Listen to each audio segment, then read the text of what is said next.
Luar biasa ini. Melakukan ritual tapi pakai zikir ayat Al-Quran.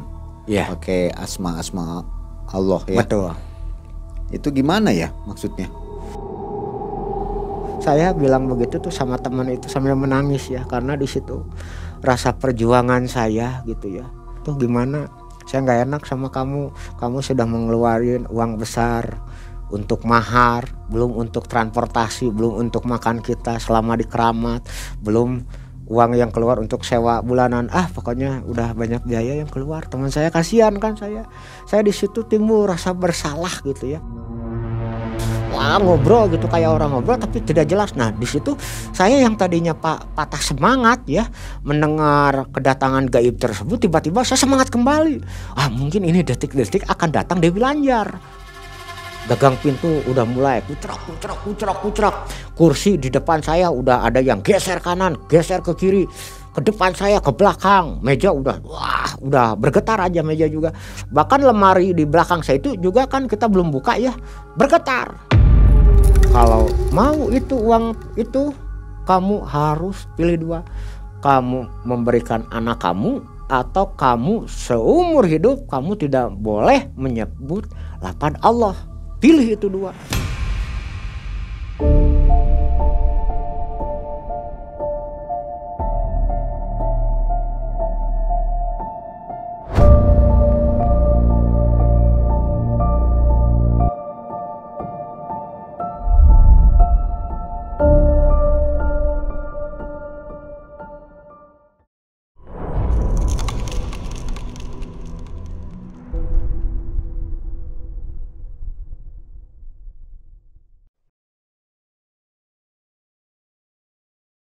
Assalamualaikum warahmatullahi wabarakatuh. Apa kabar Sobat MM?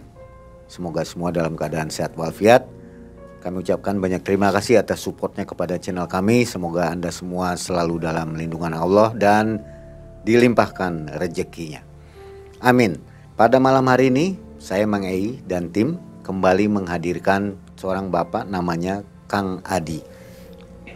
Anda semua sudah melihat videonya yang pertama ada di atas. Jadi Kang Adi ini adalah benar-benar seorang yang luar biasa dalam hal pesugihan. Karena beberapa kali melakukan pesugihan dalam kurun waktu 10 tahun. Lebih dari 8 kali ya. Di kisah yang ini, kisah nyatanya Pak Adi akan menyampaikan pengalamannya di pesugihan yang kedua. Yaitu pesugihan Dewi Lanjar. Pak Adi belum bisa berkumpul dengan keluarganya. Jadi jeda 1 bulan setelah melakukan pesugihan Buto Ijo, Pak Adi melakukan kembali pesugihan Dewi Lanjar. Saya makin penasaran dengan kisah Pak Adi ini. Berhasil atau tidak? Sebelum kita mulai ke kisahnya, kita mau bacakan dulu nih komentar dari Anda semua. Kami kumpulkan, kita pilih beberapa ya. Dari Ade Nuriani Endang. Bapak ini bilang, nah disitulah saya percaya gaib itu ada. Berarti Pak Adi ini tidak percaya kepada gaib, kepada Allah, jin, malaikat dan lain-lainnya. Begitu, gimana ketanggapan Pak Adi? Jadi dalam arti ini bukan tidak percaya gaib ya. Kalau yang namanya Allah, malaikat, jin itu gaib saya percaya. Cuma yang disimpulkan di sini ini gaib itu dalam arti dunia PS alias dunia pesugihan. Itu yang awalnya saya tidak percaya. Ya, oke, paham. Berarti bukan karena nggak percaya Allah atau malaikat atau jin dan setan. Pada kasus ini tidak percaya dengan adanya pesugihan. Ya, ternyata ada. Oke, baik. Kemudian dari Alfi Sahri, katanya mau hidup sama keluarga tapi nyawa sendiri diserahkan. Error, untung nggak bisa. Gimana tanggapan Pak Adi? Jadi dari awal karena kesulitan perekonomian dan beban utang untuk membayar serta kehidupan orang tua yang susah, jadi intinya saya merelakan. Walaupun intinya nekat, nyawa saya yang jadi jaminannya. Yang penting saya bisa membayar utang, mengambil anak dan membahagiakan kedua orang tua serta keluarga sendiri. Walaupun saya jadi korbannya diri sendiri nggak masalah, yang penting beres semua masalah utang-utang dan beban tersebut. Oke. Berarti memang sudah nekat, kesimpulannya. Masa bodoh apapun yang terjadi. Iya.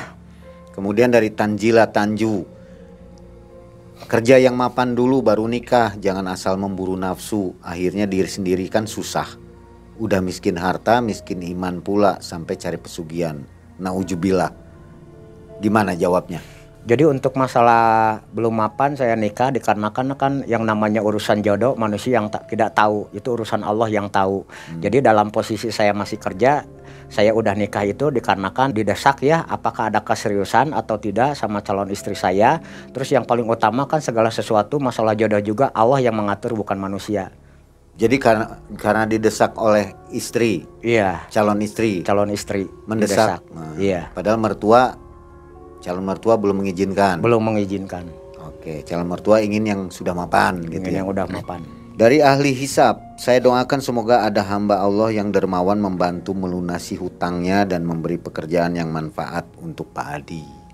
Didoain, Pak. Amin ya rabbal alamin. Terima kasih atas doa, perhatian serta respon para pemirsa setia MM. Nah, itulah beberapa pertanyaan yang kita ambil untuk kebaikan bersama, untuk menjelaskan kepada kita semua ya.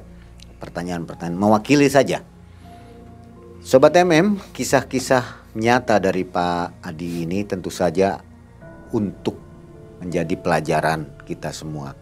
Jangan untuk ditiru, bukan untuk ditiru Pak Adi ya. Ini adalah kisah nyata yang Pak Adi alami selama kurang lebih 10 tahun. Mencari kesana kemari tempat pesugihan. Kita langsung ke Pak Adi. Pak Adi, kisah yang kali ini di mana nih?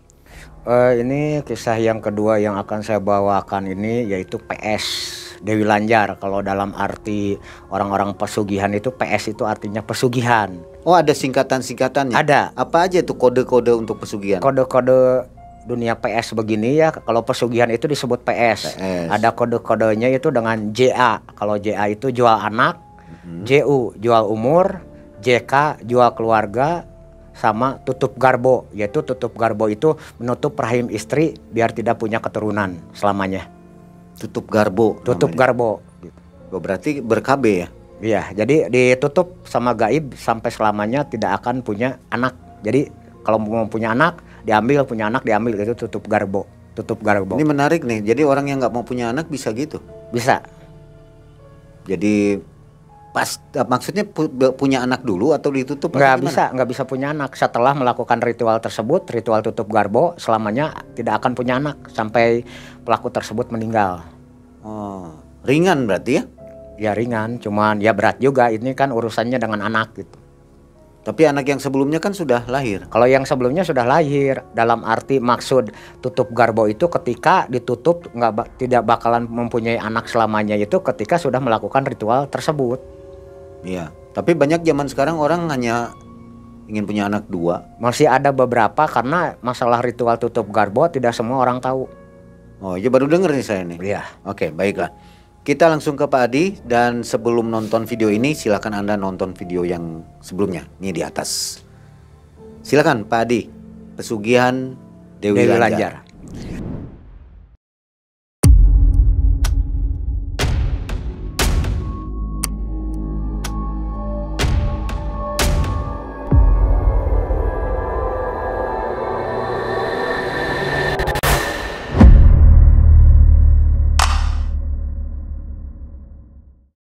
Ya, setelah beberapa bulan kepulangan dari pesugihan Buta Ijo itu ya, saya sempat bekerja dulu ya, kurang lebih sekitar 1 bulanan lah kerja.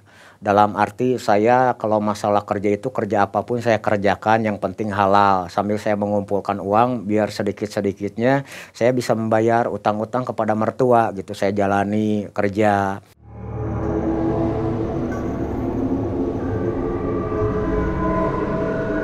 Yang terakhir itu kerja di daerah Tasikmalaya ya, kebetulan saya kerja proyek bangunan ya, entah gimana gitu ya, saya pulang dengan tangan hampa dikarenakan posisi mandor itu tidak membayar upah saya gitu ya.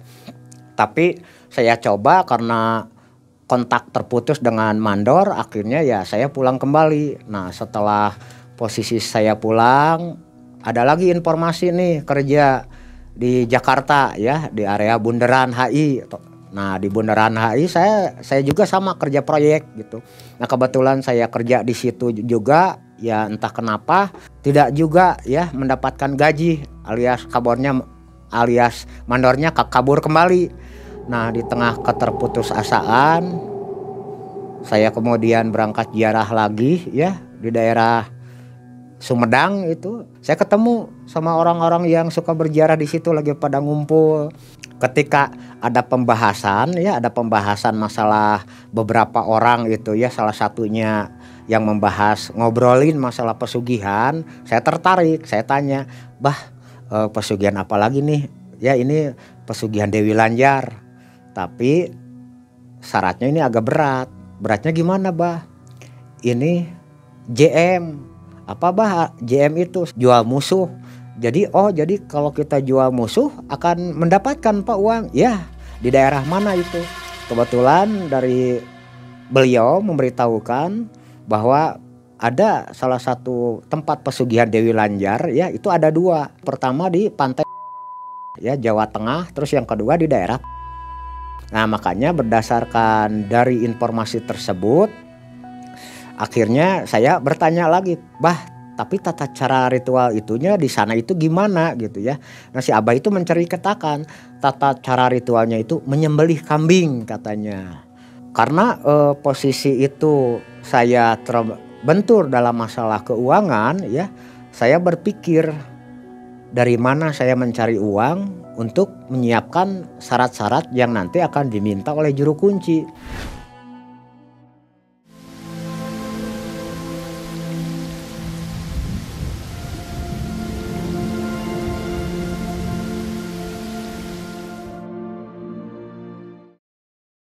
Akhirnya kebetulan ada teman saya yang suka sering ngobrol ya, sama juga dia kesusahan ya. "Gimana nih kamu," ke teman saya, "bisa nggak menyediakan kita bagi-bagilah hasilnya, toh kita sama-sama kesusahan dan sama-sama punya uang."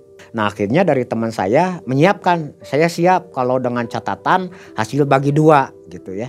Tapi sebelumnya teman saya itu bilang, "Paling gini, kalau sekarang itu nggak bisa, saya nanti kumpulin dulu uangnya dari hasil gaji saya. Jadi saya minta waktu antara kurang lebih 2 bulan," itu kata teman saya. Terus jawab saya, "Oke, saya tunggu." Nah posisi ketika dalam menunggu teman saya ya, kabar dari teman saya untuk menyiapkan keuangan ya, akhirnya saya jarah kembali. Nah setelah jarah biasa kembali, ada informasi lagi di daerah Keramat Ciwidey itu. Ada yang namanya kita bisa meminjam uang dari Bank Gaib gitu. Nah karena saya penasaran, saya tanya, "Pak, itu peminjaman masalah Bank Gaib itu nanti apakah berupa wadal, meminta korban atau gimana?" "Oh itu mah enggak, kita cuman meminjam. Nah setelah meminjam nanti kita membayarkannya bisa per bulan. Nanti bayar per bulannya kemana? Ke juru kunci," katanya. Nah akhirnya saya tanya, "Pak, kira-kira maharnya berapa ya nanti dari juru kunci?" Nah, kesana aja, saya nggak tahu sekarang mah. Nah akhirnya berdasarkan informasi dari salah satu peziarah tersebut, saya berangkat ke salah satu kabupaten di kota Bandung. Ketemu sama si Abah juru kunci. Nah, saya tanya, "Bah, ini sebelumnya mohon maaf nih, saya ada informasi bahwa di sini ada salah satu tempat yang bisa meminjam uang kepada Bank Gaib. Gimana, Bah? Ini informasinya benar atau enggak?" Nah, si Abah tersebut, "Ya, di sini benar. Di sini ada. Kita bisa meminjam ke Bank Gaib. Cuman maharnya berapa, Bah?" kata saya itu sama juru kunci. "Nih maharnya kurang lebih 500.000. Bah, karena posisi saya sekarang lagi nggak punya uang gitu ya. Mungkin saya akan balik dulu ke Bandung. Nah nanti saya akan kesini lagi, Bah, kalau saya udah siap." "Ya oke, Abah tunggu." Nah akhirnya setelah pulang ya, saya cari pinjaman itu ke teman-teman. Akhirnya saya alhamdulillah dapat pinjaman dari teman-teman ya, sehingga saya bisa datang ke tempat itu lagi gitu ya. Nah ketika ketemu juru kunci, saya bilang, "Bah, ini mahar yang Abah minta sudah ada. Ini saya sudah siapkan." Nah akhirnya saya berikan mahar tersebut kepada si Abah itu juru kunci. Terus juru kunci itu membimbing, Ini gini caranya, jadi kamu ini puasa ya nanti di salah satu kebun ya, tapi ada balai-balai, puasa 3 hari 3 malam di situ, nanti tunggu, nanti akan dipanggil. Nah kebetulan di tempat tersebut di salah satu kebun itu ya, kebunnya luas, ada beberapa pila-pila gitu atau balai-balai lah ya, balai-balai kecil yang dari bilik gitu. Nah kita itu pada ngobrol, yang dari orang Garut, Banten, Jakarta dan lain ada di situ, kumpul kita bareng bersama itu mah ya, ritualnya puasa itu. Menjelang hari ketiga si Abah itu juru kunci memanggil kita semuanya untuk ke rumahnya. Nah setelah ke rumahnya si Abah tersebut itu berbicara, ini ada komunikasi dari pihak gaib bahwa kamu semua yang di sini yang akan meminjam ke bank gaib semua di ACC. Nah akhirnya malam itu juga waktu posisi malam Jumat ya, si Abah melakukan ritual. Nah ketika ritual itu ada dupa ya besar itu. Jadi untuk ngebakar dupa gitu ada tempat dari besi, tapi dari besi itu berbentuk bunga. Ada buah-buahan di situ, sesaji lah komplit. Nah ketika setiap si Abah berdoa, tangan kanannya itu ke bawah. Saya tidak menduga atau misalkan berpikir yang enggak, cuman waktu awal pertama ketika si Abah ke bawah tangannya, dia itu ke atas lagi, terus memberikan ke salah satu orang, itu diberikan sama si Abah. Itu peserta kita ada kurang lebih 8 orang diberikan, yang dapat batu beserta uang. Kata si Abah nih ya, kita harus merem semua. Akhirnya kita itu merem, mata itu terpejam gitu ya. Nah cuman saya kan penasaran, saya agak melihat sedikit dengan mata.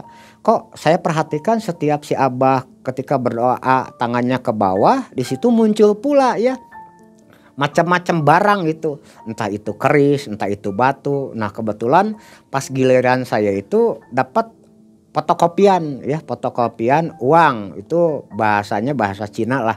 Nah setelah itu saya bertanya ke si Abah, Bah ini kita semua dikasih ini gimana? Yaitu kamu udah dapat bagian, kamu itu 50 juta, yang 100 juta dan lain-lain gitu. Nah Bah nanti prosesnya ini gimana lagi? Udah kamu tirakat lagi. Nanti setelah tirakat masalah pencairan nanti Abah akan kasih tahu gitu. Nah kita kan semuanya itu kumpul balik lagi ke tempat tirakat ya. Kita itu ngobrol kan. Kamu dapat apa? Kamu dapat apa? Saya dapat uang nih. Mata uang Arab Saudi. Yang mata uang macam-macam gitu ya, mata uang bentuknya itu. Kalau saya mah kebetulan Hong Kong ya, mata uang Hong Kong. Cuman saya ngobrol itu sama sesama peziarah di situ, Kang, kok saya mah agak aneh nih. Kenapa anehnya? Ini kan si Abah itu bilang dari alam gaib.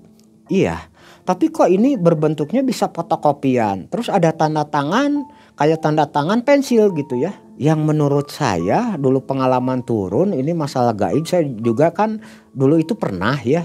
Nggak ada yang namanya di alam gaib itu fotokopian mata uang rupiah, itu semuanya uang rupiah, nggak ada fotokopian. Nah di situ akhirnya rame lah, desas-desus kita ngobrol sama masyarakat di situ. Katanya ada informasi masyarakat di situ mah ya si Abah itu mah nggak jauh ritualnya begitu, tapi jarang ada yang pernah berhasil gitu. Nah setelah kita pikir-pikir dan kita timbang-timbang, kita ritual di situ nggak ada kejelasan dari si Abah, itu ngeluarin biaya. Saya awalnya itu kurang lebih 500.000 saya memberikan mahar gitu ya. Kalau yang lain sama diminta, itu semuanya diminta mahar 500 ribuan, semuanya sama gitu. Tapi ujung-ujungnya apa yang dijanjikan ke si Abah ya, yang satu mendapatkan pinjaman 100 juta, yang 70 bahkan saya 50 juta ya, tidak terbukti gitu. Kita itu sebetulnya mau berontak di situ, cuman kita melihat juru kuncinya sudah tua, kita nggak enak ya, anggaplah kita ikhlasin gitu ya. Jadi kita pulang. Nah setelah pulang ke rumah masing-masing, saya ada kabar kembali di tempat ziarah. Coba Kang, daripada Akang ngikuti jalur PS pesugihan yang gak jelas, nih ada informasi ke saya. Informasi apa? Informasi itu ada salah satu padepokan di daerah Jombang. Padepokan tersebut bisa membantu untuk permasalahan ekonomi, baik itu membayar utang dan lain-lain. Ya di sana padepokan tersebut sudah banyak yang ke sana katanya, kata orang peziarah itu. Tapi Kang, kira-kira mahar nanti ke padepokan tersebut kira-kira berapa Kang? Yang saya Akang tahu. Ya kurang lebih antara 500.000 atau 750. Nah akhirnya saya minta alamatnya sama peziarah tersebut. Akhirnya saya coba ya. Nah, kembali lagi saya posisinya meminjam uang ke teman-teman. Jadi di pesugihan ini saya bukan ada solusi untuk melunasi utang ya, bahkan bertambah itu utang itu bertambah ke teman-teman. Nah setelah datang saya ke padepokan tersebut, saya membicarakan permasalahan ini ya, permasalahan beban ekonomi, utang piutang dan lain-lain. Kebetulan saya sendiri ya tidak ketemu sama guru padepokannya langsung, ditangani oleh para muridnya. Akhirnya dimintalah sejumlah mahar uang itu ya, sejumlah 750.000. Nah uang 750.000 itu akhirnya saya berikan. Dari asisten padepokan tersebut ya, istilahnya murid-muridnya ya, saya dikasih satu buku jilid merah. Nah setelah saya menerima buku, Pak maaf ini buku untuk apa? Coba buka. Nah setelah saya buka, isinya itu jadi tawasulan semua untuk permasalahan barokahnya, untuk masalah utang piutang, ekonomi dan lain-lain, komplit di situ. Satu buku itu tebal ya, jilidnya merah. Nah terus ini minum sama bapak berbentuk kapsul. Ini untuk apa? Kapsul saya minum. Ini untuk membuka aura. Jadi biar aura negatif yang ada di badan itu keluar semua, berganti dengan aura positif. Jadi kalau dengan aura positif banyak di badan, apa yang kita wiridkan, apa yang akan kita amalkan, jadi barokahnya itu masuk. Tapi di sini bapak kalau bisa 3 hari dulu. Nah saya coba. Saya selama 3 hari 3 malam di padepokan tersebut mengamalkan. Emang setelah saya mau memulai ya mengamalkan amalan tersebut, saya minum itu yang berbentuk kapsul, saya minum. Nah setelah saya rasakan badan panas gitu ya. Terus saya mengamalkan tawasulan dan amalan tersebut saya dawamkan. Yang ada 3.000 kalimahnya itu ya, sampai 4.000 sampai 5.000 sekian lah. Nah setelah 3 hari 3 malam di padepokan tersebut, saya bertanya lagi kepada asisten atau murid padepokan tersebut, Pak ini gimana langkah saya selanjutnya? Nah nanti Bapak di rumah aja diamalkan. Nanti setelah diamalkan, insya Allah akan datang rezeki dari arah yang tidak kita duga-duga gitu ya bilangnya. Makanya dengan keyakinan tersebut saya pulang. Ketika pulang sama saya sesuai anjuran padepokan tersebut ya, selama 7 malam saya kerjakan itu yang namanya sholat hajat, sholat istiqoroh, dikir ya, sholawatan saya kerjakan itu selama 7 malam. Nah setelah 7 malam saya kerjakan tuh ya, nggak ada reaksinya. Ya saya juga nggak tahu kenapa, padahal amalan yang saya sudah lakukan, saran-saran yang padepokan tersebut disarankan kepada saya sudah lakukan. Tapi entah kenapa nggak ada solusi untuk masalah saya yang saya hadapi. Di balik keterputusasaan saya, udah pusing saya coba kembali lagi mencari informasi. Kembali lagi ke tadi awal, saya ketemu sama si Abah yang memberitahukan masalah pesugihan Dewi Lanjar. Akhirnya setelah lewat 2 bulan, saya datang ke teman saya yang siap untuk mendanai keberangkatan ke pesugihan Dewi Lanjar. Nah setelah ketemu sama teman saya, gimana Kang? Udah ada belum nih persiapan uang untuk persiapan kita turun ke pesugihan Dewi Lanjar? Ya saya udah siap, kata kawan saya itu. Tapi ini sepakat ya Kang, ke saya itu sepakat gimana? Nanti kalau berhasil kita bagi 2 nih hasilnya. Oke sepakat. Nah akhirnya sesuai waktu yang ditentukan kita berangkat.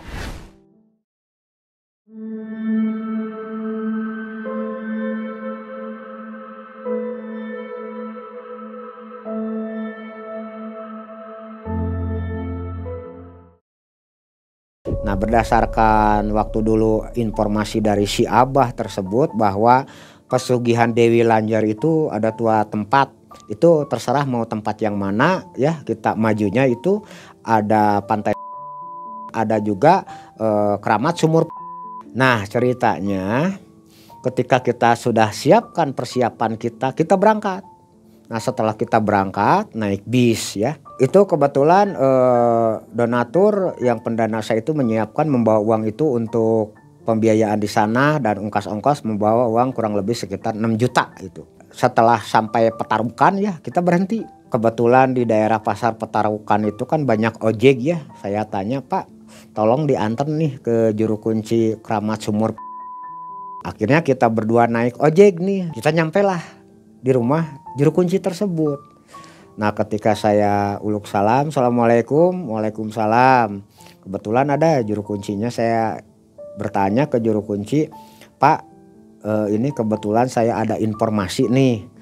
Untuk kalau informasi ke saya itu bisa dari Ibu Ratu Dewi Lanjar nih. Bisa meminjamkan uang nih kepada kita dari bank gaibnya. Kebetulan saya ada minat nih. Juru kunci bertanya, Bapak dari mana? Saya kebetulan kami berdua dari Bandung. Nah secara tidak langsung di situ juga juru kunci. Di sini memang ada ya peminjaman uang gaib kepada Ibu Hajah Dewi Lanjar. Tapi sudah siap tidak? Sudah siap apanya? Pak, di sini itu sebetulnya peminjaman dari Ibu Hajah Dewi Lanjar ya. Tapi dengan jaminan jual musuh. Oh, jual musuh. Ya berarti berdasarkan informasi awal yang saya terima dari peziarah gitu ya. Pak udah aja kebetulan saya banyak dihina Pak oleh kakak ibu saya. Walaupun mentang-mentang orang berada, saya udah dendam banget sama kakak ibu saya. Akhirnya kakak ibu saya yang saya ajukan untuk dijual ya dengan proses ritual JM di tempat ritual sumur tersebut. Ya uak mungkin ya kalau kakak ibu saya. Nah setelah disepakati, oke, nanti akan dimulai ritual malam. Tolong siapkan, mungkin sudah awalnya sudah tahu untuk menyembelih. Nah akhirnya teman saya yang memberikan uang. Teman saya bilangnya kurang lebih sekitar memberikan uang 2,5 juta gitu ya. Entah gimana itu, entah dibeli kambingnya atau gimana nggak tahu saya ya, entah dibeli atau tidak. Yang tahu-tahu ketika memberikan uang kita disuruh ke keramat. Nanti kambingnya akan dibawa ke keramat katanya gitu. Nah setelah kita ke keramat ya, posisi itu di depan itu kan ada tembok ya, gubuk itu tapi berbentuk tembok. Nah di depannya itu ada sumur, di bawah itu ada sumur, terus di depannya ada berbagai tumbuhan, dan di sebelah kiri saya itu pantai ya, pantai utara, Pantura gitu. Nah kita melakukan ritual di situ malamnya. Ketika kita melakukan di situ malamnya, nah mungkin ada Bada Isa, juru kunci tersebut datang disertai dengan asistennya membawa makanan ya di piring, yaitu kambing. Berbicara itu juru kunci. Nah ini posisi kambing kita belikan tadi, kita sembelih, kita berikan sedekahnya sama penduduk. Nah ini sisanya saya makan di situ, sate kambing itu ya. Nah setelah saya makan, Pak ini nanti kalau udah makan begini apa yang saya harus lakukan di sini? Nanti kamu berdua di sini harus wirid surat Al-Ikhlas. Nah kamu wirid surat Al-Ikhlas, hadiahkan kepada Dewi Lanjar katanya begitu. Nah udah gitu juru kunci pulang kembali. Nanti setelah 3 hari saya akan datang ke sini. Nah setelah 3 hari saya tiap malam itu saya lakukan apa yang dianjurkan oleh juru kunci. Dengan teman saya itu saya dikir gitu ya, surat Al-Ikhlas sebanyak-banyaknya sampai sengantuknya. Ketika malam pertama saya berdikir, kebetulan di situ hanya ada saya dan teman saya berdua gitu ya. Gangguan gaib itu nggak ada gitu ya, penampakan itu. Tapi yang namanya suara-suara itu ada, ke tembok itu kayak mukul, jeleger gitu ya, suara yang jalan. Nah akhirnya setelah posisi kita 3 malam di situ, 3 hari 3 malam di situ, saya cuman dikasih mimpi ya, kayak mimpi kan tertidur ya. Mimpi saya melihat salah satu keraton, di mimpi itu keraton. Tapi di depan keraton tersebut saya cuman bisa melihat itu ada berbentuk keraton. Di depan keraton itu banyak perahu-perahu besar gitu, perahu-perahu pesiar. di mimpi saya itu. Tapi kayak ini perahu-perahu sekarang gitu ya, mewah gitu, pesiar kayak kapal pesiar lah gitu. Cuman saya tidak ada yang membawa, cuman dikasih lihat itu aja. Pas hari ketiga ketika juru kunci datang, nyuruh ke rumahnya, bertanya kepada saya dan teman, kamu selama melakukan ritual tersebut melihat apa aja atau ada yang datang siapa aja? Nah, saya jawab, saya bermimpi melihat salah satu keraton ya, gapuranya itu besar gitu ya, pokoknya mewah itu keraton ya, yang tidak saya lihat di alam dunia ini Pak. Cuman di depannya ada seperti pelabuhan, dermaga gitu ya, ada dermaga, banyak perahu-perahu seperti perahu mewah, kapal pesiar begitu Pak. Nah akhirnya saya menceritakan tersebut. Oh itulah kerajaan Dewi Lanjar, kata juru kunci itu. Kamu baru diperlihatkan depannya aja, kamu belum dibawa, katanya nanti juga kamu akan dibawa ke keraton tersebut. Itu kata juru kunci. Setelah ini gimana Pak? Nah nanti ya kamu pulangnya di sini, nanti kamu siapkan salah satu kamar kosong, kursi 2, meja 1, terus lemari kecil ya, lemari kecil tapi lemarinya itu harus dibuka sama kamu, harus dipakai kain merah berwarna merah ya, kain berwarna merah. Nah posisinya jadi ini meja, kursi, posisi lemari itu di belakang kursi. Saya tanya kepada juru kunci, Pak ini fungsi meja, kursi dan lemari itu untuk apa? Saya bertanya. Akhirnya juru kunci tersebut memberitahukan bahwa posisi daripada harus adanya bangku kursi 2 itu nanti kita akan tanya jawab dengan langsung Dewi Lanjar yang datang, begitu katanya. Nah akhirnya nanti setelah itu gimana Pak, pokoknya kamu selama 7 hari lakukan ritual di kamar tersebut, entah siang entah malam, kamu itu jangan lepas ya, dikir aja terus surat Al-Ikhlas, kirimkan ke Dewi Lanjar, kirimkan ke Dewi Lanjar, begitu kata juru kunci tersebut. Nah setelah posisi pulang nih, kita pulang ke Bandung, saya sama teman saya. Ketika kita pulang ke Bandung, saya bertanya ke teman saya, kamu kira-kira di daerah rumah kamu itu gimana, ada kamar kosong enggak? Ini kita harus punya kamar kosong nih, karena diberikannya sama juru kunci itu untuk melakukan ritual dan bacaan-bacaan itu ada selembaran ya, selembaran untuk tata cara kita ritual gitu ya. Nah kemudian saya ngobrol dengan teman, Kang kayaknya kalau di daerah saya itu, di rumah saya itu nggak ada, gimana kalau kita cari alternatif aja, kita cari kontrakan gitu ya. Nah saya kepada teman saya, nanti untuk posisi membayar kontrakannya gimana? Kata teman saya, biar urusan itu mah saya yang tanggung jawab, saya yang nanggung katanya. Toh ini kan gak lama, itu juru kunci bilangnya Ki, cuman nanti ritual 1 bulan kita sudah ada hasil gitu. Akhirnya sepakat saya dengan teman itu mencari ya kontrakan-kontrakan yang akan disewakan, kontrakan kosong ya. Kebetulan di daerah saudara saya itu ada salah satu kontrakan yang akan disewakan. Terus disewalah akhirnya sama teman saya, dengan catatan nanti untuk masalah ritual gantian, dalam arti gantiannya nanti teman saya bisa dikirnya kalau selepas kerja gitu. Jadi untuk posisi siang dan malam itu yang melakukan tirakat dan dikir ya di kamar kosong tersebut ya saya, karena saya yang maju ya mengambil jalur JM, yaitu jual musuh. Nah ketika malam pertama menyiapkan sesaji ya, jadi sesaji itu disiapkan itu sampai buah-buahan itu harus semuanya 7 rupa ya, kayak sawo, belimbing, buah, rambutan yang begitu, pokoknya buah-buahan itu 7 rupa. Nah rokoknya rokok perahu layar, cap merek perahu layar, dan tehnya teh manis serta susu kita siapkan di meja. Nah di meja kita siapkan, ketika memulai ritual saya posisi menjelang maghrib, saya dikir itu bersila. Nah ketika malam pertama saya melakukan ritual dikir ya surat Al-Ikhlas sesuai anjuran juru kunci, saya coba. Malam pertama saya dikir, cuman posisi ada suara tengah malam itu sama, suaranya tidak jauh seperti di keramat, yaitu suara hentakan, pukulan ke tembok itu, jeleger, jeleger gitu. Saya sempat kaget gitu ya, sempat kaget. Astagfirullahaladzim, tapi saya sudah bertekad kan, karena teman saya sudah mengeluarkan biaya begitu banyaknya, apapun saya akan hadapi gitu. Kalau seandainya ada kedatangan daripada gaib, yaitu Ibu Dewi Lanjar gitu. Gitu aja. Malam pertama saya lalui seperti itu. Malam kedua sama gitu ya. Malam kedua yang saya lakukan ritual sesuai anjuran juru kunci itu sama. Tidak ada penampakan, cuman seperti suara-suara yang gitu ya. Di belakang saya itu kayak suara berat gitu ya, suara berat. Begitu.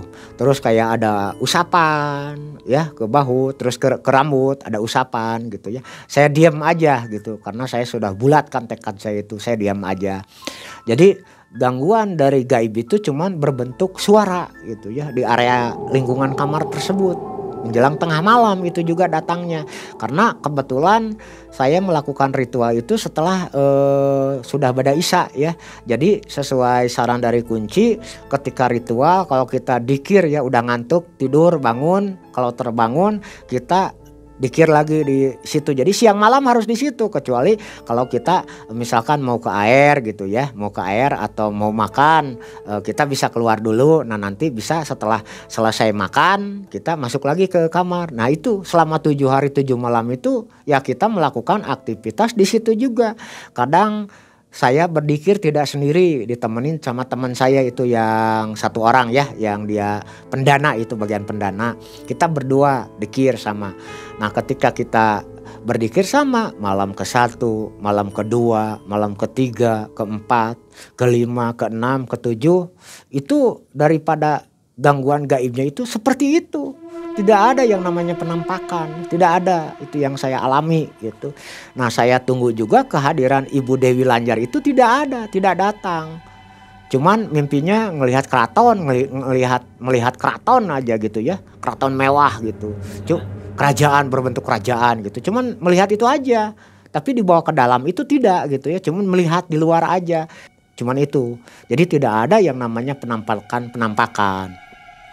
Nah setelah saya melakukan 7 hari 7 malam tersebut ya, saya berkata ke teman saya, Kang, kita ini udah mulai 7 malam nih, ini malam terakhir, kata teman saya itu. Nanti setelah malam terakhir ini, kalau kita buka ini lemari nih yang ditutup kain merah, ada uang nggak ya? Saya jawab Pak sama teman saya, ya nggak tahu. Kan kita namanya juga usaha, mudah-mudahan ada apa yang dibicarakan juru kunci. Cuman yang saya bingung masalahnya begini, kenapa yang juru kunci bilang nanti akan datang kehadiran Dewi Lanjar dengan membawa mobil Mercy merah, kok nggak terbukti, nggak ada gitu. Nah saya di situ juga sempat ragu ya, antara ini benar atau tidak, saya teruskan atau tidak ini ritual. Tapi karena mengingat kasihan sama teman saya yang telah mengeluarkan uang banyak ya untuk menempuh ritual ini, akhirnya apa? Saya coba selesaikan ini ritual. Akhirnya setelah malam ke-7 yang saya lakukan dengan teman saya, nah pas besoknya kita itu udah persiapan ya. Saya bicara sama teman-teman saya, nanti tengah malam menjelang jam 12 kita harus membuka kain merah ini sesuai arahan juru kunci. Nah kita tunggu di kamar tersebut ya, sambil kita itu menunggu tengah malam ya, kita sama melakukan dikir gitu, melakukan dikir. Nah setelah kita melakukan dikir gitu ya, nah pas menjelang tengah malam saya bertanya sama teman, apa kamu yang akan membuka kain merah atau saya? Karena teman saya ketakutan ya, udah Kang, Akang aja lah yang coba buka. Dengan perlahan saya pegang lemari tersebut, saya pegang lemari, terus saya pegang kain, saya nggak langsung buka ya, saya nggak langsung buka. Jadi saya pegang kain tersebut, jadi saya rogoh ya ke bawah kain. Nah setelah saya rogoh dengan tangan kanan, saya gini posisinya ke dalam lemari, masih kosong. tidak ada apa-apanya, tidak ada uang yang seperti juru kunci tersebut katakan akan ada uang di lemari, nggak ada itu. Akhirnya setelah kosong tersebut, saya terangin lampu ya, tempat kamar ritual itu saya terangin. Saya bicara sama teman saya, aduh kok kosong ini? Iya Kang, kenapa ya kosong? Ya saya juga kan nggak tahu, kan kamu dengar sendiri kata juru kunci, nanti di lemari ini akan terisi penuh uang 50 ribuan dan 100 ribuan setelah kedatangan Ibu Dewi Lanjar. Ya kan saya bilang ke teman saya, kan Ibu Dewi Lanjarnya nggak datang-datang, sedangkan waktu ritual kita yang 7 hari sudah selesai, harus dibuka. Gimana kalau kita tanyakan lagi ke juru kunci? Kata teman saya, ya oke lah, kita tanya lagi karena kita penasaran ya waktu itu. Karena apa? Kita itu merasa sia-sia ya. Kita selama 7 hari 7 malam ritual di kamar tersebut, belum permodalan yang dikeluarkan untuk sewa kamar per bulan, belum beli alat-alat seperti kursi, meja, lemari kecil dan kain, belum sesaji yang selama 7 malam itu kita berikan sesaji, tidak apa-apa, tidak ada hasilnya. Akhirnya kita berdua berangkat lagi ya ke tempat juru kunci tersebut. Nah setelah datang ke rumah juru kunci tersebut, kita kemukakan bahwa setelah kita ritual begini, kita rogoh lemari, Pak kok nggak ada uang, kosong. Bahkan yang kata Bapak kedatangan Dewi Lanjar juga akan datang memakai mercy ya yang berwarna merah, nggak ada Pak, saya nggak ada kedatangan Dewi Lanjar. Akhirnya saya utarakan begitu, dan jawaban juru kunci, mungkin ini kamu ada yang salah dalam tata cara ritual. Kertas masih dibawa, kan dikasih awalnya itu 1 lembar kertas masih dibawa. Masih Pak, ini saya bawa. Ini kamu sudah membeli ini sesaji? Udah Pak, udah saya lakukan. Terus kamu ritual dikir sudah mendikirkan kalimat surat Al-Ikhlas dengan jumlah ribuan? Sudah saya lakukan. Ya mungkin kamu ini nanti ada yang salah atau ada kecocokan atau gimana, nanti cobain menyembelih lagi. Aduh Pak, ini masa harus menyembelih lagi Pak? Ya ini kan seandainya kamu berdua ada kesalahan ya, harus menyembelih lagi yang kedua. Nanti di situ akan ada keputusan. Apa kamu yang salah ritual atau ada sesaji yang kurang katanya. Nah akhirnya saya ngobrol kembali sama teman saya, Pak sebentar, saya akhirnya mundur keluar rumah juru kunci, saya ngobrol-ngobrol sama teman saya, ke teman saya yang pendana itu. Kang gimana ini kalau saya, gimana Akang aja, kita disuruh ritual kembali menyembelih yang kedua kali, menyembelih kambing. Kata teman saya gini, ya udahlah tanggung Kang, kita tuntasin aja sekalian, pingin tahu saya. Nah akhirnya karena kita uang itu ya sudah keluar banyak ya untuk ritual yang pertama, belum dari segi ongkos, sesaji, menyembelih dan lain-lain ya. Karena teman saya sepakat ya untuk melakukan ritual yang kedua dengan memberikan lagi sesaji, yaitu menyembelih kambing yang kedua. Akhirnya teman saya menyanggupi. Ya Pak, oke lah. Ini kita berikan Pak yang kedua. Juru kunci tersebut seperti awal yang pertama ya. Setelah kita berikan uang untuk menyembelih kambing, akhirnya kita disuruh ke keramat tersebut ya, ke keramat sumur lagi. Nah kita sama di situ kita melakukan proses ritual 3 hari 3 malam yang mana tidak jauh seperti ritual yang pertama ya. Tidak ada ya itu yang namanya penampakan di area sumur, walaupun dalam posisi tengah malam gelap ya, gelap itu tidak ada gitu penampakan tersebut. Cuman adanya itu suara-suara tersebut. Kalau penampakan dari alam gaib itu tidak ada.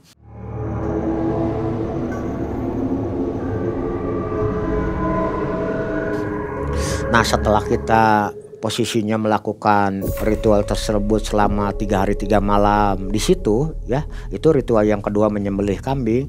Akhirnya Pak, ini kita harus gimana lagi? Ya udah sekarang posisi kamu seperti awal mula ya, seperti awal mula. Jadi kamu pulang kembali ke rumah. Nah pulang kembali ke rumah nanti di kamar khusus ya yang telah kita siapkan itu, yang disewa 1 bulan, kita diwajibkan sama juru kunci itu melakukan hal serupa, ritual serupa seperti ritual yang pertama ya. Setelah kita seperti apa yang suruh juru kunci pulang ya, kita pulang kembali ke tempat ya, ke tempat kamar ritual itu yang kita sewa. Nah saya dan teman saya itu melakukan hal serupa seperti di ritual yang pertama, disuruh 7 hari 7 malam lagi kita di situ. Nah kita selama 7 hari 7 malam itu di kamar tersebut ya sama, kita melakukan ritual, memberikan sesaji, siang malam kita itu disuruh dikir terus surat Al-Ikhlas gitu ya. Ya cuman efek dari amalan yang kita baca mungkin entah dari apa gitu, saya juga kurang paham ya. Maklum saya nih baru 2 kali turun di dunia pesugihan gitu ya. Kedatangan gaibnya cuman itu aja, nggak ada penampakan gitu. Jadi intinya kedatangan gaib pas di posisi ritual yang kedua gitu ya, yang kedua itu selama 7 hari 7 malam ya yang seperti itu, tidak ada penampakan. Nah setelah kita posisinya setelah tamat, kita selama 7 hari 7 malam kita lakukannya di kamar tersebut. Nah setelah besok harinya saya ke teman kembali, ini kita coba lagi Kang, buka nih lemari ada enggak, nanti sekarang kan siang kita harus ikut juru kunci, kata saya itu ke teman. Kita tunggu tengah malam menjelang pergantian jam ya, itu jam 12 malam kan disuruhnya membuka lemari tersebut pas jam 12 malam. Nah posisi mendekati jam 12 malam ya, sebelum membuka lemari kita tetap wirid dikir gitu ya, kita tetap dikir. Nah setelah kita lihat di HP ya, lihat di HP menjelang jam 12 malam, ketika kita lewat jam 12 malam saya disuruh sama teman ya, coba Akang yang buka kembali. Nah saya pegang kembali lemari tersebut. Setelah saya pegang kembali ya, saya nggak langsung buka, saya perlahan itu membukanya. Saya pegang lemari ya, saya buka itu, saya rogoh ya di bawah kain merah. Nah pas saya rogoh, saya gini tangan gitu ya, mencari kali aja ada barang di situ, sama nggak ada apapun. Akhirnya lampu kamar tempat ritual saya nyalakan. Nah setelah saya nyalakan, lemes hati dan badan saya di situ, dan teman saya juga lemes gitu. Teman saya itu bertanya sama saya, Kang, aduh kok ini kosong lagi Kang, ini apakah gimana ini prosesnya? Aduh saya juga nggak tahu, kan kamu ya, walaupun kamu kan yang mengeluarkan dana, saya tidak memegang uang kamu yang pegang itu uang. Kita berdua datang ke juru kunci dan kamu pula yang memberikan uang mahar tersebut ke juru kunci, tidak lewat saya, kan langsung kamu berhadapan. Nah ini ketika kita ritual yang kedua kali ya, menyembelih dan membuka lemari dengan posisi yang sama seperti ritual yang pertama, masih lemari kosong kembali. Saya juga nggak tahu. Nah akhirnya teman saya, coba Kang gini aja, kita coba tanyakan lagi ke juru kunci. Akhirnya saya datang lagi ke juru kunci Keramat Sumur. Saya datang lagi ke situ, saya jelasin hal serupa begini.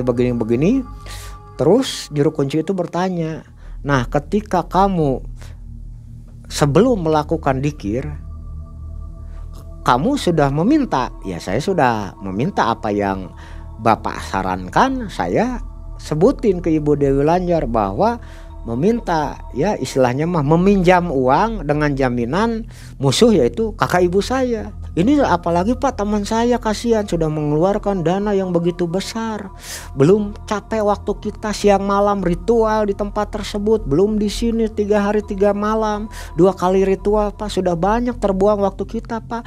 Ini yang jelasnya itu gimana Pak? Saya bertanya karena sama juru kunci. Ya kita komplain karena apa yang dibicarakan juru kunci tidak terbukti, karena datangnya Dewi Lanjar itu tidak ada. Akhirnya juru kunci, udah kamu tunggu di Keramat Sumur 1 malam katanya. Kita disuruh kembali lagi ke Keramat Sumur untuk menunggu, karena juru kunci akan ritual langsung. Nah kita 1 malam di situ, 1 malam di situ lagi, itu ritual yang kedua ya, berarti kita itu udah 3 balikan ya ke sana. Ketika kita udah bangun, kita datang ke rumah juru kunci. Pak, gimana ini hasilnya? Oh ya gini, kamu sudah ada kepastian, ada komunikasi kontak langsung saya dengan Dewi Lanjar, kata juru kunci itu. Kamu tinggal ritual lagi ke Gedung Batu. Aduh Bah, Gedung Batu daerah mana kan kita nggak tahu, bah. Itu di daerah Semarang. Kamu datang aja ke Gedung Batu karena di situ bank gaibnya Dewi Lanjar, tempatnya di situ. Kamu harus lakukan ritual lagi di situ. Bilang aja ke Jalan Banteng. Nah di situ kamu tanya aja Gedung Batu, toh pada tahu di sana. Begitu kata juru kunci. Nah karena kita dari Bandung kita tidak tahu, akhirnya kita bertanya-tanya, kita naik bis, akhirnya kita sampailah di Semarang ya, di terminal Semarang gitu. Nah ketika di terminal Semarang saya sesuai arahan juru kunci ya, karena kebetulan di situ sudah menjelang posisi sore hari ya, sudah, karena juru kunci itu memberikan informasinya kita harus naik beca ya. Saya akhirnya nanya sama tukang beca, kan di luar terminal itu ada ya. Saya tanya, Pak, tolong bisa diantar ke Gedung Batu enggak? Oh iya bisa, kata tukang beca tersebut. Berapa Pak ongkosnya? 50.000. Aduh Pak, mahal banget nih 50.000. Kalau di daerah saya, di daerah Bandung nggak ada nih beca yang nyampe 50.000. Tapi kata tukang beca tersebut, jauh Pak ini tempatnya. Oh jauh ya nggak apa-apa lah. Akhirnya saya beserta teman saya itu naik beca. Emang perjalanan sangat jauh itu dari terminal Semarang itu ya. Karena dalam perjalanan itu naik beca jauh, kita kan kasihan ya sama si bapak tukang becanya, kasihan sambil kita bersedekah. Pak udahlah Pak, ini perjalanan masih jauh. Ya masih jauh, ya udah aja kita makan dulu, bapak makan dulu dan minum dulu, kasihan kita sama si bapak tukang beca itu. Akhirnya makan. Nah akhirnya kita kasih makan. Nah setelah selesai makan, ngopi ngerokok ya, mungkin adalah sekitar 1 jaman, kita lanjutkan perjalanan kembali dengan naik beca. Nah setelah kita lanjutkan perjalanan, si bapak yang tukang beca itu bilang, ini udah sampai ini Gedung Batu. Lah saya sama teman saya itu ya, kan kita berdua, kita bengong. Bengong itu kenapa? Ternyata yang namanya Gedung Batu itu bukan berbentuk punden ya atau gunung, jadi berbentuk kuil gitu. Nah akhirnya kita masuk. Nah setelah kita masuk ya, di situ ada bagian penerima tamu. Kita ditanya dari mana, saya bilang dari Bandung. Ini saya disuruh juru kunci Dewi Lanjar itu yang di daerah Pemalang gitu, suruh ke sini melakukan ritual di sini. Akhirnya kita ditulis nama dan alamat, terus kita dikasih selebaran kuning ya, hurufnya huruf Cina semua, itu huruf Cina saya juga nggak ngerti gitu. Cuman ada nama saya dan alamat, 1 lembar masing-masing, 1 orang itu 1 lembar kertas kuning, tulisannya Cina gitu. Nggak bayar, cuman kita memberikan sedekahnya aja, berapa aja gitu. Berapa aja kita kasih seikhlasnya, karena tidak menarget yang di situ ya, yang di kuil tersebut. Jadi sedikasihnya berapa aja. Akhirnya kita amplopin, itu teman saya yang memberikan uangnya langsung, karena selama perjalanan dari ritual ke-1, ke-2 dan yang ketiga ke situ saya nggak pernah memegang uang. Jadi uangnya teman saya yang megang gitu. Nah akhirnya tunggu di ruangan sana. Ada mungkin sekitar 20 menitan saya menunggu, ada yang datang. Pak, mari ya, yang orang di situ itu yang awalnya saya daftar kan ada asistennya yang laki-laki di pinggirnya di arah kiri, datang kepada kita, ayo Pak sekarang kita antar untuk ritual ke Gedung Batu. Lah kita kan karena posisinya mengikuti saran dari kunci, kita nggak tahu menahu, kita ikuti aja. Nah setelah kita ikuti, yang lebih kaget lagi saya ketika memasuki salah satu ruangan, ini Pak Gedung Batu. Saya bengong itu sama teman saya, bengongnya nggak nyangka di dalamnya itu jadi ada salah satu ruangan yang ber-AC ya, banyak patung di situ. Ada Dewi Kwan Im, Dewa Jurumudi, di situ komplit patung-patung tapi pakai kaca ya, pakai kaca. Dan di ruangan itu kayak ruangan kantor aja, pakai etalase ya, di kaca etalase, terus ada AC kayak seperti kantor aja. Nah akhirnya Pak sebentar, terus tata cara ritual di sini gimana? Ya harus sembahyang. Oh maaf Pak, saya agama Islam, saya Muslim Pak, nggak bisa saya untuk sembahyang. Wah kalau Bapak tidak bisa sembahyang di sini, ya terpaksa Bapak harus mundur, balik lagi katanya. Nah saya kan di situ jadi antara frustasi ya, capek, lelah. Kok dari ritual yang sudah menghabiskan waktu dan biaya kok berakhir di Gedung Batu? Saya nggak habis pikir itu. Akhirnya sama teman saya memutuskan tidak mau sembahyang. kita balik lagi ke rumah juru kunci. Nah, karena kita posisinya sudah kemalaman ya, sudah kemalaman untuk menuju rumah juru kunci kembali ya. Kebetulan bis udah pada habis. Nah, akhirnya kita begadang di situ di area kuil ya, di luar. Ya itu sama penjaga kuil tersebut nggak apa-apa kita begadang di area luar kelenteng gitu ya. Vihara itu bentuknya ya, kalau di kita mah kelenteng lah. Menunggu hari besok untuk menanyakan hal serupa ke juru kunci gitu.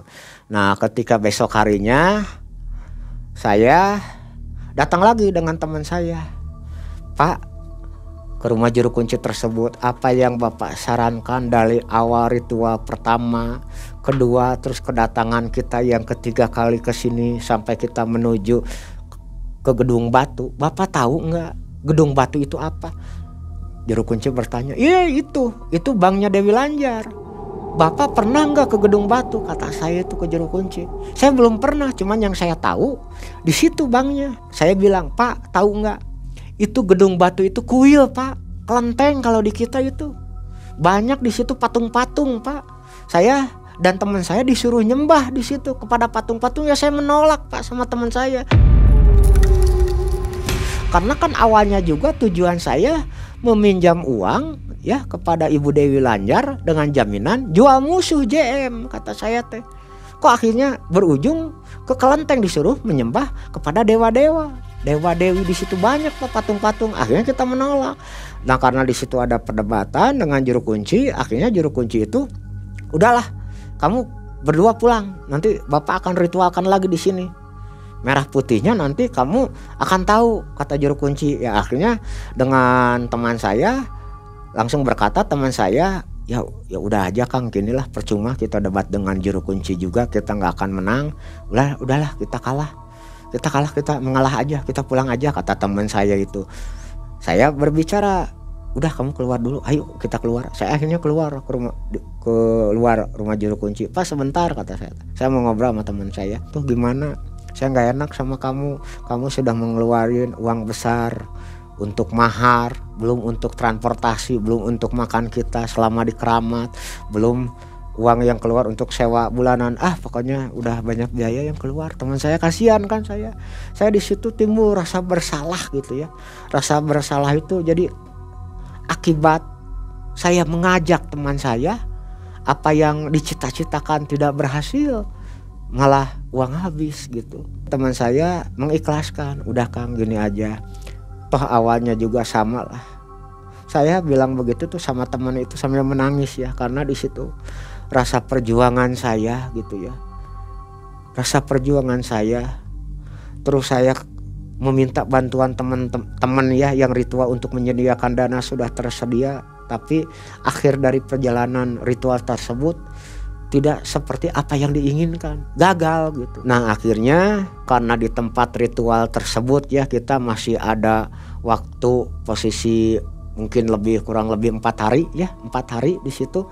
Sebelum kan kita nyewa 1 bulan tuh, 1 bulan. Nah sebelum berakhirnya 1 bulan ada 4 hari lagi waktunya sebelum habis tuh masa kontrakan. Akhirnya saya ke teman saya, udahlah saya cobakan ini ada 4 hari lagi, saya coba lakukan saya sendiri. Ya akhirnya saya sendiri. Di situ teman saya, ya udah Kang gini aja, Akang udah jangan jadi beban, itu uang yang saya keluarkan. Saya juga sama kan awalnya punya beban dan punya utang piutang, ingin ada solusi bisa membayar utang dan ikut mensejahterakan keluarga. Kerja kurang gimana kerja, tapi tetap apa yang dicita-citakan tidak tercapai. Akhirnya teman saya menyerah, dia mundur. Untuk menyelesaikan ritual tersebut silahkan Akang aja, ada waktu 4 hari. Nah setelah teman saya menyatakan diri untuk mundur, saya lakoni di situ sendiri. Saya berdikir kembali surat Al-Ikhlas itu, dikir kembali sampai saya ribuan itu, sudah tidak terhitung banyaknya.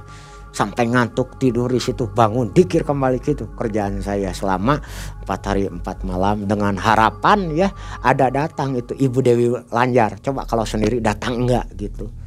Nah akhirnya setelah 4 malam saya lakukan dzikir di kamar khusus tersebut ya, menjelang masa habis sewanya 1 bulan.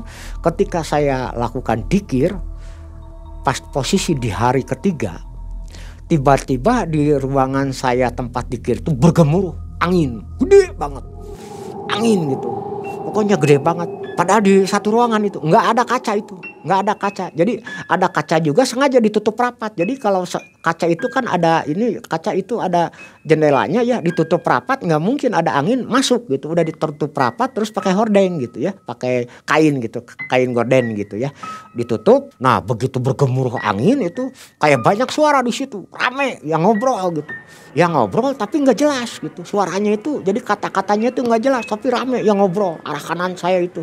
Wah ngobrol gitu kayak orang ngobrol tapi tidak jelas. Nah di situ saya yang tadinya patah semangat ya mendengar kedatangan gaib tersebut, tiba-tiba saya semangat kembali.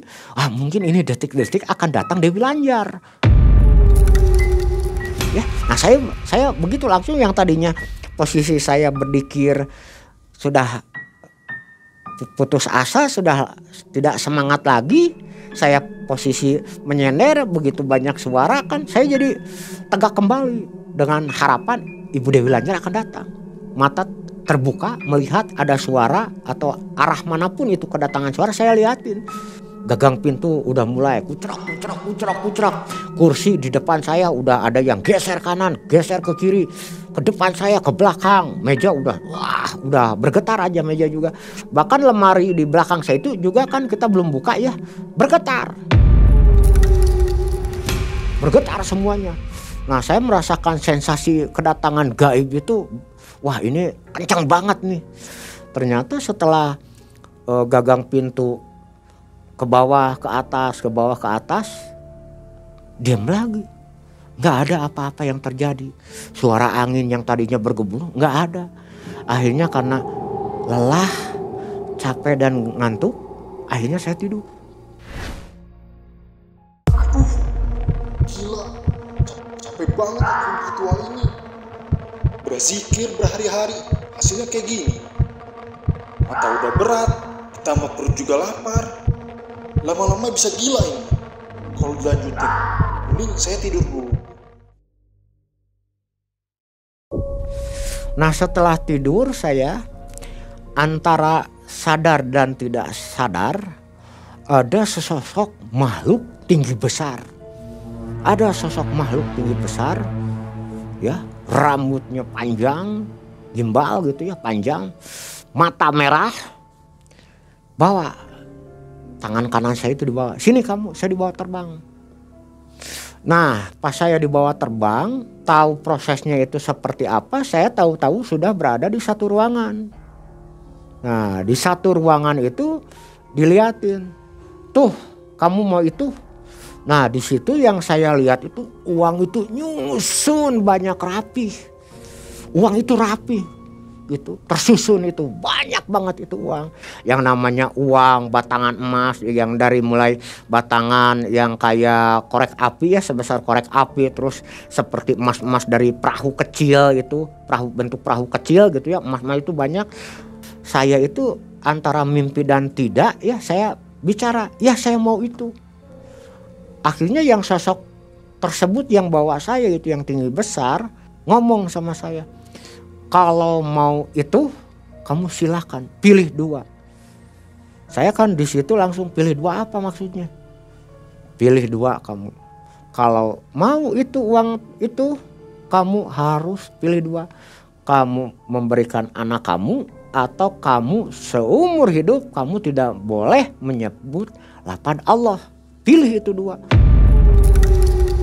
Saya berpikir, wah kalau ini berarti secara tidak langsung kalau seumur hidup saya tidak boleh menyebut nama Allah, lafaz Allah, berarti saya kan seolah-olah secara tidak langsung harus keluar dari agama Islam. Nah saya berat di situ. Saya tolak akhirnya. Saya bilang ke sosok makhluk tersebut, kalau 2 alternatif itu yang diberikan, saya enggak mau, saya tidak sanggup. Saya akhirnya bilang gitu. Kalau udah pas saya udah bilang begitu, sosok tersebut memegang tangan kanan saya lagi.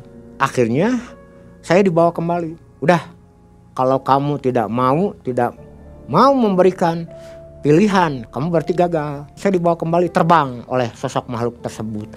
Nah setelah saya dibawa terbang, saya dikembalikan lagi. Saya itu di atas itu melihat ada jasad saya ya di kamar gitu, lagi tertidur di kamar ritual. Akhirnya saya dimasukin lagi kembali ke jasad. Nah setelah itu besoknya saya telepon ya sama teman saya, kamu bisa nggak Kang kesini? Nah saya telepon sama teman saya. Akhirnya datanglah teman saya itu yang menyiapkan dana. Kang, ada nih, saya udah didatengin, bahkan saya dibawa, kata saya itu ke teman saya. Dibawa kemana kata teman saya tuh. Saya ceritakan, begini awal mulanya ketika saya dibawa gini-gini. Tapi yang saya bingung Kang ke teman saya itu, dia memberikan 2 pilihan. 2 pilihan itu saya harus memilih satu. Apakah saya memberikan anak atau saya mengambil alternatif yang kedua, yaitu selama hidup saya sampai akhir hayat saya tidak boleh menyebutkan lafaz-lafaz kalimat Allah. Saya berat Kang kalau gitu. Nah saya berbicara begitu ke teman saya berkata, wah kalau syarat itu yang diajukannya berat juga. Ya saya mah gimana Akang, kalau seandainya Akang menolak juga ya saya nggak apa-apa, toh awal-awalnya saya sudah ikhlasin kok, kata dia. Mungkin kita itu nggak ada rezekinya di bagian pesugihan Dewi Lanyar, kata teman saya itu. Aduh Kang, kalau posisi saya, kalau seandainya umur saya yang diminta malah nggak masalah, tapi jangan anak atau sampai seumur hidup saya tidak boleh menyebut lafaz kalimat Allah, saya tidak sanggup, kata saya teh. Akhirnya ya gagal kembali itu perjalanan ritual kedua saya di pesugihan Dewi Lanyar gitu. Nah setelah kita ritual dinyatakan gagal ya, karena saya tidak menyanggupi ya apa yang diminta itu gaib, kita kontrakan tersebut tidak jadi kita lanjutkan. Akhirnya kita pulang ke rumah masing-masing. Kalau posisi saya masih pulang ke rumah orang tua saya, karena posisi saya ketika menjalani ritual pesugihan Dewi Lanyar sama posisi saya juga belum bisa bersatu dengan istri dan anak saya, serta belum bisa untuk membayar utang ke mertua saya gitu. Jadi apapun yang saya kerjakan ya, dari mulai kerja bangunan atau orang nyuruh, saya kerjakan dengan secara maksimal, walaupun ujung-ujungnya saya tidak dibayar gitu, tapi saya tidak putus asa. Saya tetap ya bekerja dan tetap saya akan mencoba dunia-dunia pesugihan yang lainnya, karena jiwa saya masih penasaran gitu. Jiwa saya itu penasaran, mudah-mudahan suatu saat nanti ada tempat PS pesugihan yang bisa kita memberikan tumbanya itu nyawa saya sendiri, bukan orang lain. Saya akan tetap melanjutkan pesugihan ketiga, keempat, kelima, dan sampai ke yang lainnya sampai saya berhasil menemukan apa yang saya inginkan. Luar biasa ini, melakukan ritual tapi pakai zikir ayat Al-Quran, pakai asma-asma Allah ya. Betul. Itu gimana ya maksudnya? Ya saya juga tidak tahu nih Mang Ei, karena awal disuruh juru kuncinya begitu ya, saya cuman dan teman saya mengikuti apa yang dianjurkan juru kunci gitu. Nggak ada pelesetannya maksudnya? Nggak ada pelesetannya. Dipelintirkan kemana? Nggak gitu? ada. Jadi surat Al-Ikhlas aja yang didikirnya. Asli ya? Asli itu surat Al-Ikhlas yang saya baca itu, bahkan sampai ribuan itu, sampai di atas 3.000. Hawanya kan ngantuk berat itu. Kenapa Dewi Lanyar disebut hajah, pakai hajah itu? Ya saya berkata begitu karena apa yang juru kunci bilanginnya seperti itu. Saya tidak tahu kenapa Ibu Dewi Lanyar itu ada hajah atau gimananya, saya nggak tahu, karena juru kunci emang udah berkatanya seperti itu. Ya. Setelah gagal ritual pesugihan jual musuh ke Dewi Lanyar, ada niat lagi untuk melakukan perjalanan pesugihan? Ada, saya masih ada niat saya, karena pertama apa yang saya cita-citakan belum tercapai, ingin membayar semua utang ke mertua saya, ingin saya menyenangkan istri dan anak saya, serta membahagiakan kedua orang tua saya. Sebelum tercapai hal itu, tetap saya akan lakukan mencari pesugihan yang lain, dan tetap karena saya masih penasaran gitu. Masih penasaran, dalam arti masih penasaran itu ingin sejauh mana ini pesugihan apa aja nanti yang ada. Saya akan tetap jalani, akan saya tetap kejar sampai cita-cita saya berhasil gitu. Jadi setelah ini masih ada kurang lebih Ada 7, sekitar 7 8, 9 bahkan 10 pesugihan ada. setelah kisah Setelah yang ini, ya. Ini pesugihan kedua ini. luar biasa. Baik. Nah, Sobat MM, masih banyak kisah-kisah pesugihan yang akan dialami oleh Kang Adi. Itu kurang lebih ada 8 ya.